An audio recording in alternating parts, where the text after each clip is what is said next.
Shalom, my name is Adam Wasser. On the idea of a woman being castrated, being circumcised because of religious reasons or cultural reasons, I like to say that there is nowhere in Sharia law that says a woman should be castrated. There's nowhere in Judaism nor Christianity or any other religion that says a woman should be circumcised um, for religious purposes. The idea that a woman is circumcised is is in the idea that a man needs to feel that his wife won't cheat on him, feels that if a woman is circumcised, she'll fall away from lust and adultery. Today, unfortunately, hundreds of thousands of women are circumcised, whether it be in North Africa or Western Africa or in the Middle East. Unfortunately, many women are circumcised. 90% of women in Egypt today are circumcised. Recently, in the last 4 years, the Egyptian government made a ban on circumcising women in the country. They said it was not allowed to circumcise a woman. This law has not really been enforced because the society accepts it and thinks it's the right thing to do. In fact, many women that perform the circumcision for young girls around the age of 11 and 12 and sometimes younger do it because of money, because they want the money, because they desire it, whether they need it or not. In Egypt today, it's not just a Muslim thing. Many Coptic Christians circumcise their children.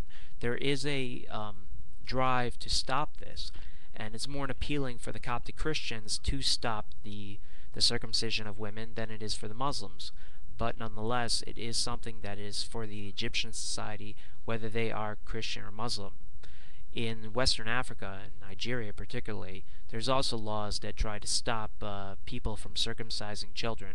But these laws are not enforced. They are existing, but unadhering. We, as the Western society, have to take a stand. We have to say this is not acceptable, and that this has nothing to do with religion. It has nothing to do with Islam or Judaism, and we have to say something about it. We have to stand up and say we do not accept this, and we recognize it. In Judaism, when a boy turns 8 days old, when the child is 8 days old, the boy is circumcised. The foreskin of the child is cut off, and this is the symbolic meaning of the covenant with God for the Jewish people.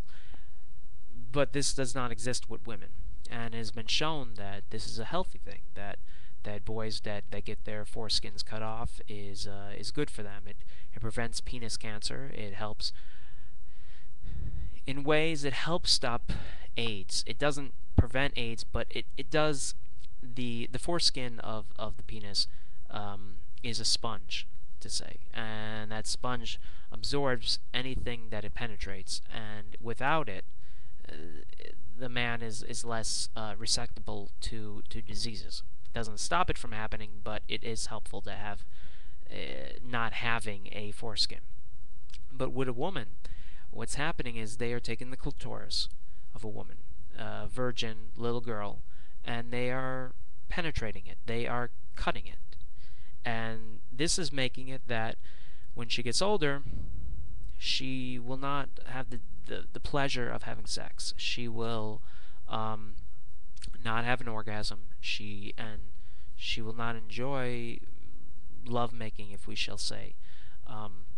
It has been shown that in Islamic societies that the relationship between a man and a woman that has been circumcised, the relationship is not so good, and that and especially in Egypt, the relationship falls apart more easily than it would if she was not circumcised. And this is one argument that they are making in Egypt: don't allow your child to be circumcised, because if they are circumcised, it can lead to more unhappy marriages. So there are downsides to circumcising a woman, but it doesn't really. I don't look at it in the sense where she has to have pleasure, she has to enjoy herself to have sex. This is not the point. The point is that a child is being circumcised her clitoris is being cut in the idea that she is beneath a man, that she cannot control herself, that she has so much desire to cheat on her husband and go towards the boys and play around the boys, that she can't control herself. So therefore she must be controlled. This goes beyond the idea of a woman having pleasure. This goes in the idea that a woman is beneath a man and that she must be controlled. I encourage everyone on this crazy topic. It's an absurd topic. I can't even believe that I'm having a YouTube video on this topic. But it's such an issue. 90% of Egyptian women are circumcised today, in 2012. In Nigeria, it is a serious issue. In other countries, Tunisia is a serious issue. There, to talk about such an issue is absurd, but unfortunately, it is necessary, and we need to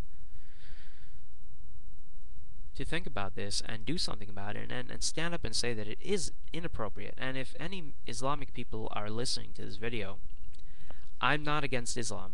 I am pro-Islam. The Arab people are my cousins, and I think Islam is a beautiful religion. But in every religion, there is hypocrisy. There is stupidity. There are traditions that have no basis of what the religion is about. And this idea of circumcising a woman is absurd. And we have to do something about it. We have to stand up. A girl of 12 years old, 11 years old, what can she do? Especially in a country like Egypt, she doesn't really have much to say. In 2012, this summer, the Egyptian parliament, 75% of the Egyptian parliament this summer will be of Islamic Brotherhood and Jihad assembly. That means that 75% of the Egyptian government this summer in 2012 will be of the idea that Sharia law is the right thing to do. And Sharia law does not say that a woman should be circumcised, but these people take Sharia law to the extreme, and they put their own religion upon Sharia law. So it's not going anywhere. It's staying. And America and Europe are friends. We have economic deals with Egypt. But you know something? We can have economic deals with Egypt. We can have agreements with Egypt.